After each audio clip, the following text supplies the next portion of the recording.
Jurassic World Rebirth has just shared a brand new image of a dinosaur egg hunting scene in the movie. Here, Scarlett Johansson and Jonathan Bailey's characters are extracting DNA from a massive egg inside of a creature's nest. Now, this scene is getting a lot of people talking about what kind of creature it could be, and with the trailer due just right around the corner for the Super Bowl, I have some things I want to say about this shot and how it could connect with some of the other stuff we've seen before in the past, especially in relation to this ruined temple scene on a certain tropical set.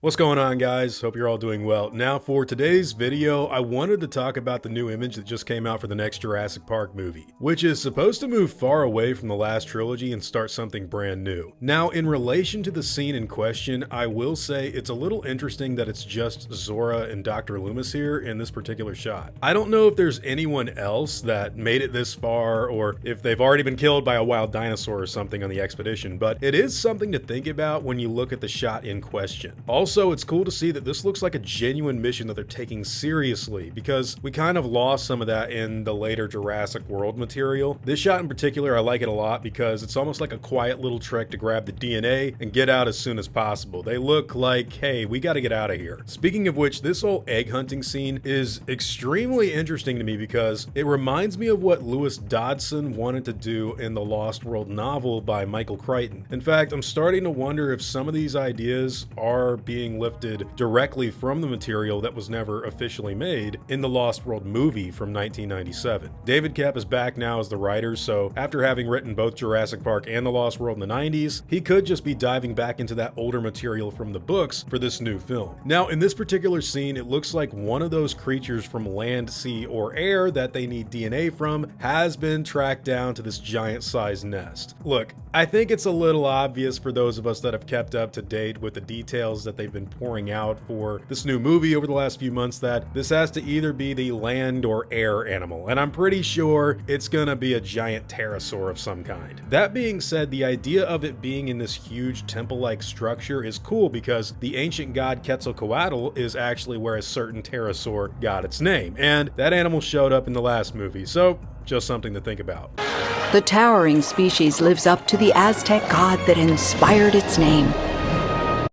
One thing that I haven't seen people talking about just yet in relation to this new picture is how it kind of opens up a big question in regards to the sea portion of the movie. And I know you're probably like, what does this have to do with the water stuff? Look, you may not have given it much thought just yet, but if you look at the extraction tool that Dr. Loomis is using here to get DNA from the egg, look, common sense, guys, this is obviously something used for very close proximity with the animal. If it hadn't have been an egg, a full-grown creature would have to be tranquilized to get something like this at such a short range. Now, the longer range tool used by Zora in this photo is obviously something that could be used for something that you extract DNA from, ergo a shark cage, which would be an insanely cool idea for like a Jurassic Park scene in a movie. But when it comes to something like a water-based creature, which we know is supposed to be in this film, is there like another tool they haven't shown us just yet, or are they going to use this device literally in a setting like that or something out at sea? Because I have a really hard time believing you'd actually be safe against something like a Mosasaurus or a Spinosaurus in a situation like that. Like, you can't tell me anybody from the Lost World Jurassic Park is going to put themselves in a cage in the middle of the water to fight a Mosasaurus and get DNA with that little tiny gun, let alone a Spinosaurus or something like that. I just don't see it happening. I'm gonna get you close, my friend,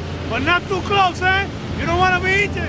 So as far as action scenes are concerned, I think there is a lot to look forward to that we don't know too much about just yet. And it's just getting my mind turning because when you go back to the Lost World Jurassic Park in the original movie, David Koepp was actually really clever with how he wrote material, like how he actually focused everybody getting involved with dinosaur wrangling, the snagger device where the door would go out. There's a lot of stuff in the first couple of films that I think made intelligent sense, like the high hide or something like that. And Michael Klayton did a great job in his books for that stuff. One other thing to think about though, guys, is Jurassic World Dominion and its relation to this new movie are really interesting because we don't know too much about the creatures in question and where they even are. Some of you guys still think it's going to be on Isla Sorna. I hope that's true, but I don't really think it's possible. I think it's more than likely a brand new island we've never seen before, but it's connected to the past of Jurassic Park 1, 2, and 3. What's really going to be the thing that I think tells us what this is when we start to see what these species look like. Because if they look wildly different from what we saw in Jurassic World Dominion, that means that they're brand new clones, or they're clones that aren't from Biosyn and are possibly from InGen. I'm telling you guys, something about this movie could be very pivotal for the entire Jurassic Park franchise. So think about it like this. I don't think we're going to be seeing the T-Rex from the first 3 Jurassic World movies and the original Jurassic Park movie make a comeback unless it's in some sort of like archival footage, like in a newsreel or something. We're probably going to get brand new creatures. Blue the Velociraptor, probably not showing back. Think about it, if they're trying to move away from the last trilogy, they could just be doing brand new creatures. Like, we could get a male Tyrannosaur as the focal point of the movie. We could get a brand new version of a Mosasaurus, maybe a male version of that, or something else entirely. It's going to be really interesting to see how this all plays out, because if this island is Site C, or maybe something completely different, keep in mind, we've only seen some animals like once before. We've only seen one Pyroraptor. We've only seen one Quetzalcoatlus. We've only seen one Mosasaurus. There's still a male/female variant, whichever different one we haven't seen before, that could show up in a new movie. And that's actually exciting. It's something to think about, because I know a lot of you want that full-grown Dilophosaurus. I gotta be real, not only do I want that, it would be cool if it had the coloration from the Michael Crichton novels, where it had like that jaguar cheetah print,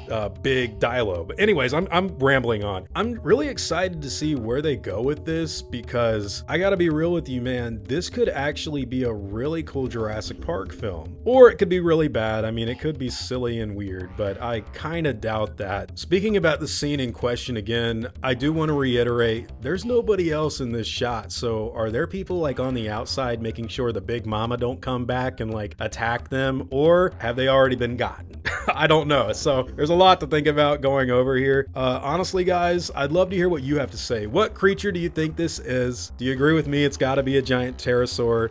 And what do you think this film is actually going to be like in terms of the moving footage we're going to get in the trailer? Do you think it's going to be cool material, or do you think it's basically going to be just another Jurassic Park film? Whatever your own thoughts and opinions happen to be, I'd love to hear all about them in the comments down below. Now, before I go, I want to thank everyone that's helped me build my channel over the years. I'd also like to thank every one of you guys who've watched my stuff. You've all been extremely cool to me. If you enjoyed the video, I'd appreciate a like and hope that you'll consider subscribing. God bless you all. Christ is King. See you guys in the next video. And as always, take it easy.